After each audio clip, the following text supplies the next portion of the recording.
Et autre bataille sociale, celle des sages-femmes qui se disent oubliées du Ségur de la santé. Elles veulent une réouverture rapide des négociations pour obtenir une revalorisation salariale plus importante que celle qu'on leur a accordée. Nous sommes allés à leur rencontre à la maternité de l'hôpital de Lens. Valentine Rowe. Après plus de 25 ans de métier, Sandrine Brame ne supporte plus le manque de considération des sages-femmes. Elle représente le Conseil national de leur ordre. On était très en colère, en fait, de la colère et du mépris de la part des autorités de ne pas considérer toute cette implication des sages-femmes au quotidien.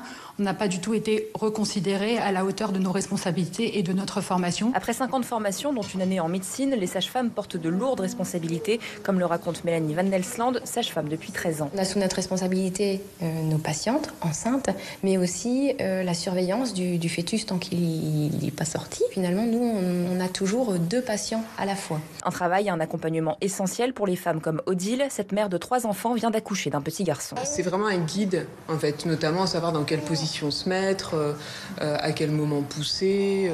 Enfin, ce serait pas possible, je me vois pas accoucher sans une sage-femme, ça c'est sûr. Pourtant, les sages-femmes estiment n'être pas assez valorisées. Elles gagnent 1 700 € en début de carrière. Comme les professions paramédicales, elles doivent être augmentées de 183 € net, un montant insuffisant selon Mélanie Van Nelsland. Ça peut paraître beaucoup, mais la dernière revalorisation remonte à très très très longtemps. Donc finalement, ça reste vraiment dérisoire. Les sages-femmes attendent maintenant un nouveau calendrier de négociation qui doit être mis en place à la rentrée.